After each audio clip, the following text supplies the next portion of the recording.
Hey everyone, welcome to another daily cinephile vlog. Today we're talking about the newest Matthew Vaughn film. It is Argylle.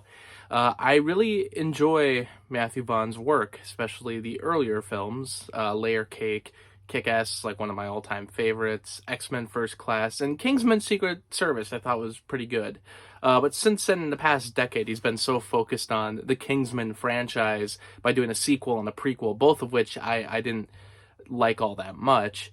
I was kind of hoping he would do something different in the meantime because they still have more entries in the Kingsman franchise planned. And, just given what I've seen from the two other movies, I was just hoping he would maybe throw something else in the meantime. So you had Argylle, and from the first trailer, it didn't really suck me in all that much. But after watching it repeatedly in theaters, which everybody was complaining about, watching this trailer over and over again, I actually started to like the trailer, and I was getting excited for this premise. It's something like Stranger Than Fiction, but it's adding a spy movie element to it.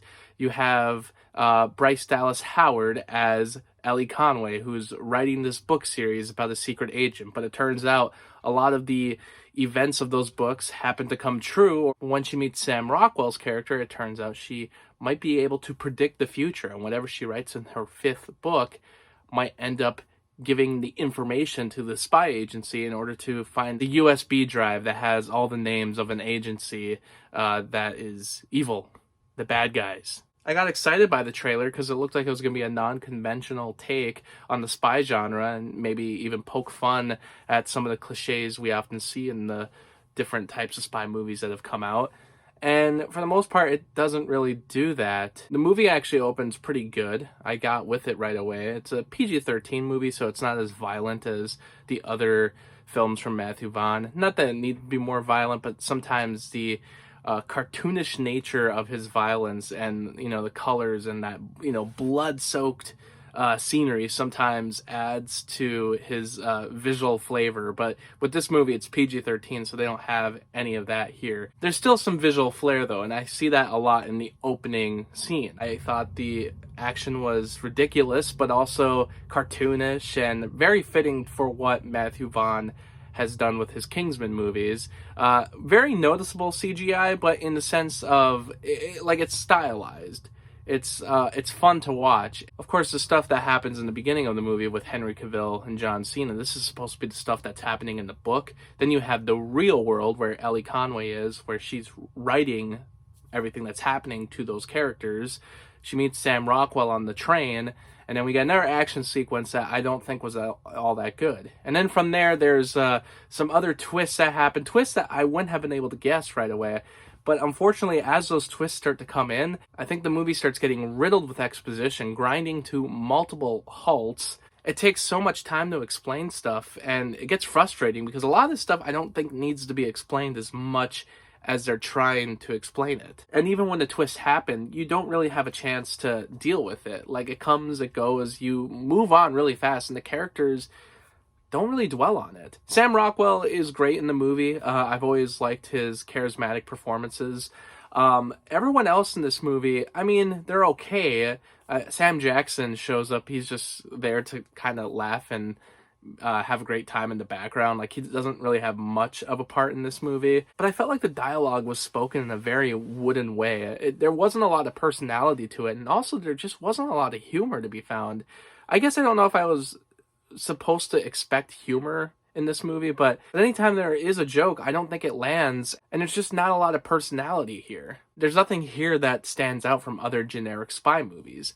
And yeah, that opening action sequence I thought was great. There's a hallway action sequence as well involving a lot of colorful smoke. I thought that was great. And like I said, there's a lot of CGI, but it's very stylized. It's what you've come to expect from a Matthew Vaughn movie. I think he does a great job with it typically, but then there were just a few action sequences that I don't think worked at all. There's a scene in this movie where there's skating involved in the action, and I thought that just didn't work at all. It's just so weightless and so ridiculous that I really couldn't suspend my disbelief any longer. When the action sequences lack any type of weight to them and any sort of thrill or suspense, it's hard to really get invested with what's going on. I think way too many times they throw another complication into the story, and it seems like it was only done to pad out the runtime. You know, there's a character that probably should have died, but they didn't die actually. And then there's like a final fight between two characters that I just didn't find to be necessary. It just felt like it was extending things for no reason in a movie that already felt way too long. Also, they heavily use the Beatles song Now and Then, which was recently released in 2023, just a few months ago. And this song is used as like the romantic backdrop to a couple in this movie.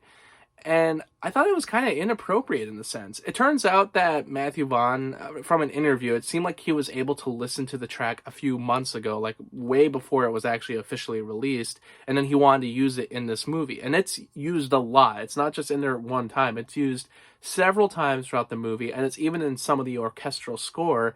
But I just, I'm not the biggest Beatles fan in the world, and I don't want to get on some high horse about this, but like it just felt like this is not a song that you should be using to define these two characters in your movie. To me, it's like there's certain songs I just don't think you can use and try to add some like emotional weight to a different character that has nothing to do with the song. Like, I think there's very few examples of this, but like one thing I was thinking is, okay, Elton John's Candle in the Wind.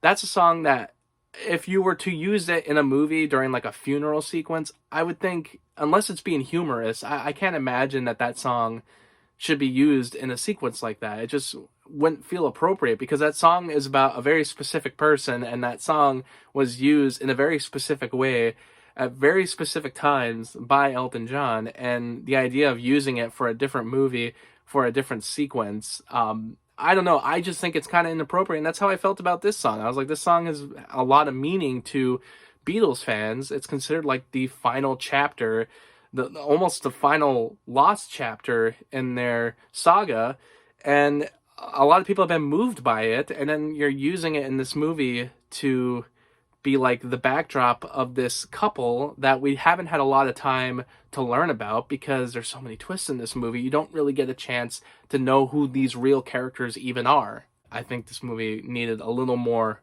fun and a little more focus on the action scenes. I would give it 2 out of 5 stars. There's certainly a movie in there that I think could have worked, and I think the story is a good idea, and the way that they go about the story is not the way I thought they were going to go about it.